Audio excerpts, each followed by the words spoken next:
Old School Bodybuilding Clothing Company. If leg day was yesterday and now you're wondering why toilets are so damn low, you are definitely old school.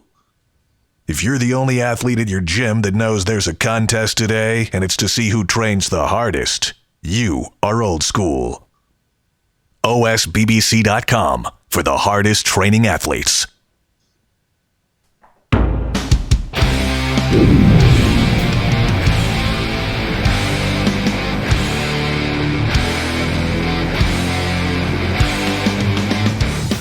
Welcome back to Live With, brought to you by Species Nutrition. I'm Dave Palumbo, and today's guest is our 2021 IFBB 212 men's bodybuilding champion, Nathan Eppler. He's going to the Olympia. Congratulations. Thanks, Dave. Thanks for having me on, man. I appreciate it. I almost didn't recognize you with the beard. I said, I think I interviewed Nathan. I had to go back and look at my interviews. And when you turned pro in 2019, we interviewed you. And I saw you had tremendous potential, and I was expecting to see you on a pro stage last year, and it just never materialized, huh?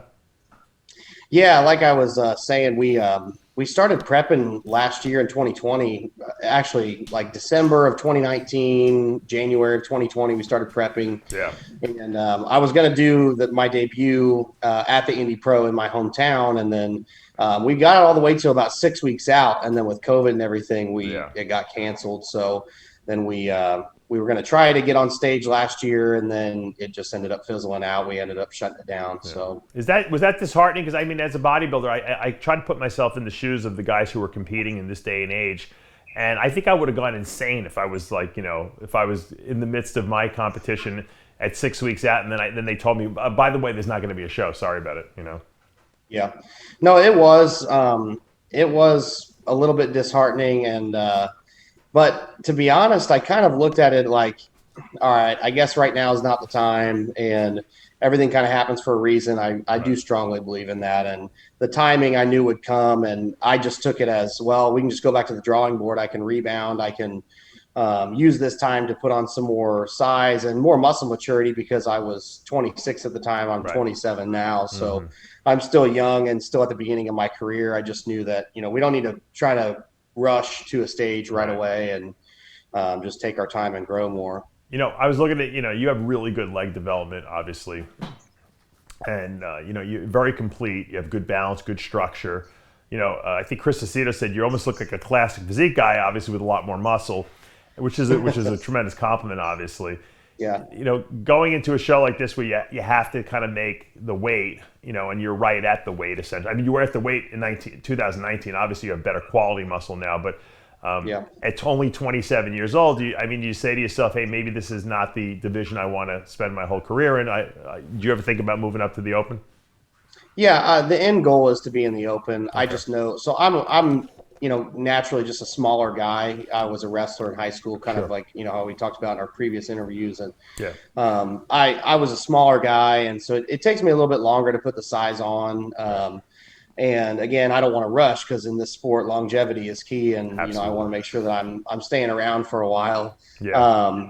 And so, the ultimate goal is to go into the open, but I definitely think I've got a few years that I can push around in the 212 a little bit and see if we can shake things up a bit. So, well, I thought you looked amazing in Indy. I really thought you were going to win. And Tonio Burton, great competitor as well. I thought that whole top four lineup in Indy was spectacular. Maybe some of the best 212 guys, or the best 212 competition I've seen in quite some time. Obviously, you didn't win there. You went to New York, and you got the win there. And very well deserved at that, even though John Jewett was absolutely a close second. Going into that show, when you see guys that are kind of very similar to you with tremendous conditioning, what do you do to make yourself stand out just a little bit more? Because I noticed your presentation is spectacular. Thank you very much. I appreciate that. Yeah, and I mean, going back to what you said about Tonio, I mean, he and I are actually really good friends, and we both turned pro at USA's. Oh, that's funny. Yeah, I didn't even realize that, yeah.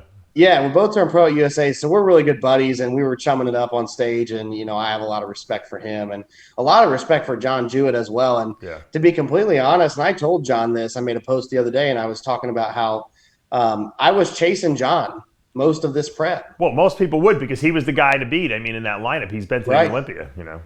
Right. I mean, his condition, and plus, he's a little bit older than me, and he's got that, a little bit more graininess, and that his skin is a little bit thinner. And I knew that I was really going to have to dig deep and push very, very hard. Condition is a strong suit for me. But another really big strong suit is my shape and, the flow of my physique. And so that's where, I work with Matt Kuba, and, we really just try to make sure that, for one, I mean, we get the condition down to where it needs to be. The pro caliber, very, very, peeled inside out look, but then we just don't sacrifice the roundness, the muscle bellies, the shape. Because when I start to go too flat, I kind of start to lose some of that pop in my physique. So it's a tough balance, between the two, but I think that we definitely nailed it at these shows for sure. Absolutely, both weeks in a row, you nailed it, and that's sometimes tough to do, but you definitely did it. But I'm very impressed with how you display your physique. Is this something that you obviously work on, a lot each day, or what's your practice regimen like? Because I mean, and I said this, it's funny because I said it to Nick Walker too, and I don't really give these compliments too often. You pose beyond your years, so to speak. It looks like you've been doing this for 20 years, No, that's a huge compliment. I do really appreciate it. Yeah, what's funny is posing has always come pretty natural to me. I've been the guy that I can look, at the way, like for instance, the way Jay Cutler hits his side tricep. And I tried to kind of emulate. I look at some of these guys that I looked up to, and I really start to analyze, where's their shoulder placement? Where are their legs placed? How are they turning their knees in? How are they? And I can really analyze pretty well, how these guys are positioning themselves on stage. And then it just kind of comes naturally. And then as far as like the flow, like with my routines and stuff, that does take a little bit more work. And typically I'll practice that. Normally, I think for the last 4 weeks or so, I was doing, I would do about 40 minutes of cardio, and then I would pose through my routine for 5 to 10 minutes every single day after my cardio. And that's not that much, but obviously, like you said, it comes kind of naturally to you. I'll tell you what really impresses me, and this is something that you really can't teach anyone. You kind of have to just learn it on your own. But when you hit shots, you're able to flex certain areas of your body. Because a lot of guys lose their glutes or the hamstrings. You seem to be able to like control every little tweaky little muscle group that's out there, and all of a sudden you'll hit a shot, and then all of a sudden I'll see your glute flex. It's like you're very aware of where everything is in space, and I think that's impressive when you're watching you move, because it's like you're almost in control of every single aspect of your physique at all times. Well, I'll give some props too to my wife, who she's sitting over here behind me too. She, because my wife and my parents and my best friend, I can hear certain people in the crowd, and I have a very good support system, and I can hear certain people. They'll holler glutes, or they'll holler at me, and because even though because you're posing from the ground up, you're starting with your feet and going your way up, and when you start to get winded, especially they posed us really hard in both these shows. I mean, the pre-judge at Indy was an hour. Oh, wow. We were on stage for almost an hour. I didn't realize that. Yeah, I didn't. That's crazy. Yeah, and it was, I mean, I was in 4 rounds, and I wasn't even in all the rounds.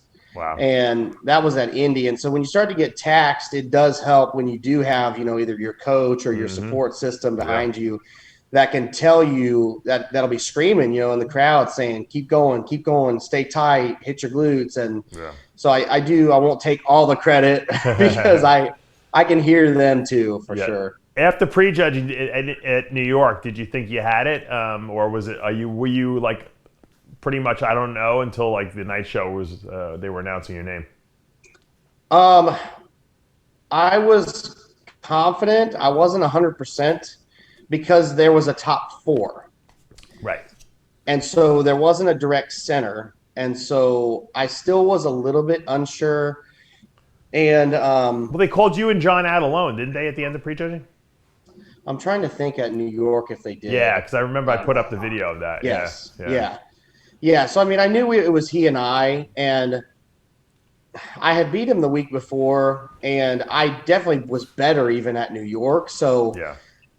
I was confident that we could get the win, but I was just trying to stay very calm Right. and know that they're going to look at us again at night. And No, definitely. I had to stay with it. So, If you hadn't won in New York, would you have gone on and done another show? yes. Yeah. So I'm assuming you're shutting it down now to the Olympia? Yep. Shutting it down now. But yeah, I had anticipated after Indy and coming out with a second, I was like, okay, now I kind of was trying to get myself out of that rookie mentality of Yeah. like, oh, maybe we'll make the Olympia. Then it was now getting into my head of we're going to make the Olympia. Now it's just a matter of time. Right. And yeah, I mean, I had anticipated, we were gunning for a win at New York, but if we had to go on, we would do either Puerto Rico Pro or Chicago. But obviously, thankfully, we were able to lock down the win. So Yeah, so that's exciting. Now you go to the Olympia and you got to compete against, Sean Clarita and that whole Kamala Gargny. And is that George Peterson? Is that an exciting thing for you? I mean, is that something? Has that been a goal for when you started the year? Hey, I want to make it to the Olympia. Yeah. The goal was the Olympia. Again, it's a surreal feeling. It's a very odd feeling because being a rookie, this is debut season, you just hope you're not hoping, but you're working for the best, you're hoping for the best, and you're pushing yourself to be the best. But you just never know until and especially because I kept calling myself the sleeper. I was such a sleeper going into these shows. No one expected you off the radar. Absolutely off the radar. I don't think anyone had you pegged. It's definitely like it worked in my benefit, but it also at some points kind of messes with your own head of like not getting recognition. All the podcasts are talking about I wouldn't make top 5, but I just had to believe in myself and know that like I know what we're bringing, and I also know that my Instagram and my photos don't really do me justice, and that it's normally when I get up next to these guys that I can be compared a lot better. And so we just I just had to push myself to get there. So I don't even think it's that. I mean, anyone who would have done a preview of the show, and I didn't do the 212 specifically because I didn't know a lot of the guys and how they were going to look. No one would even know. You wouldn't be on anyone's radar because you really hadn't done a pro show yet. So it wasn't even a disrespect thing with you. I don't think people knew anything about you. So now obviously you're on everyone's radar. So obviously when the Olympia comes down and people are picking guys that are going to be up there in that top 5, I think your name has to come into that discussion at least, which has got to make you feel pretty good moving forward. How do you think you'll stack up against some of these shorter guys that have a lot of mass on them? I think that if I can bring a little bit more density, I mean, now it's fun because I can go back to the drawing board and I get to improve. I know areas that I still need to improve on that. And that's the same areas I've been working on, my back thickness, my arms, obviously legs are a strong suit, but they can always be freakier. Like you can't have big enough legs. Do you have problems making the weight class when you weigh in? No, it was not. So the Indy was a little bit harder. We had to water and salt pull harder to get there.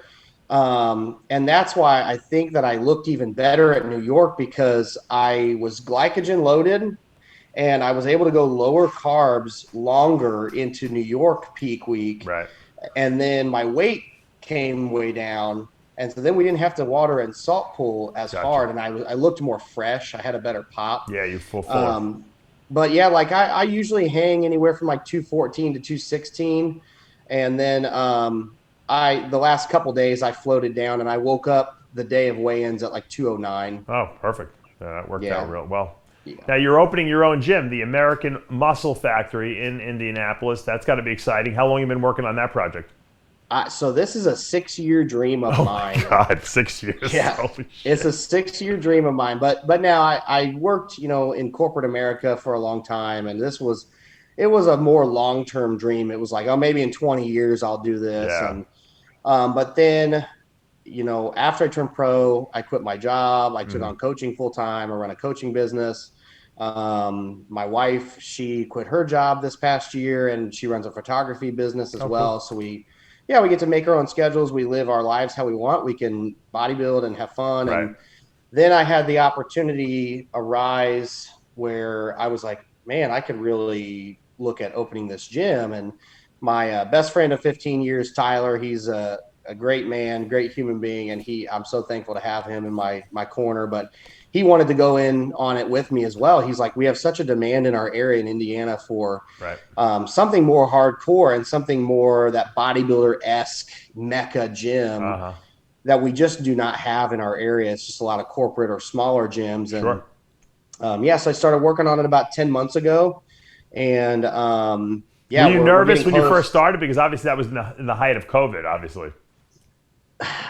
It was, I was nervous, but I could see the silver lining. And a lot of businesses, the research that I've done is a lot of businesses that open during or after pandemics end up being highly successful because it ends up skyrocketing them in the right direction. Right. Plus, these landlords, they need tenants to fill these spaces because everyone went out of business. Exactly. Yeah. Right. We need to help the economy. Shoot. But anyway, I'm so excited about it. It's 23,000 square feet. It's just south of Indianapolis. It's going to be amazing for sure. When is it opening? I think we don't have an opening date just yet. We're about to start signing some paperwork, and I think we're going to be open. Hopefully, I'm hoping like late fall, like probably after the Olympia, November, like late November, probably. Very cool. Well, congratulations. Yeah. Good luck with that. And of course, big congrats on the win.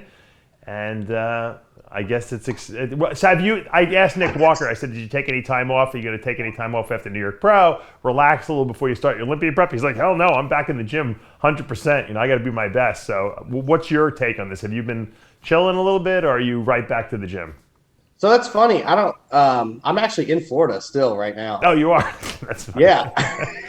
You're chilling a little bit for the week. Yeah, we're in Florida, but we're over now. We're in Boca or Delray. And actually I went and trained and hung out with Nick a little bit yesterday. Oh, you did? That's funny. Yeah, we went up to that Revive gym and in Stuart, Florida. So we're just kind of running around right now for the rest of this week. But I'm already right back in the gym. I just got done training before I got on here, and I've already got my sights set. I've already checked in with Matt Kuba, my coach, and we've got a game plan to start, really hitting the ground running 20 weeks out this weekend. So, we've got a game plan already set. Awesome. Congratulations and good luck to you and Matt in your prep. And I'm sure we'll get updates from you along the way. And I hope to see you in that top 5. Me too, man. Dave, thanks for having me on. I really appreciate it, man. Absolutely. And once again, congratulations on the big win. Thanks, Dave. All right, guys, that's going to take us to the end of another episode of Live With. I'm Dave Palumbo with Nathan Eppler. We'll see you next time.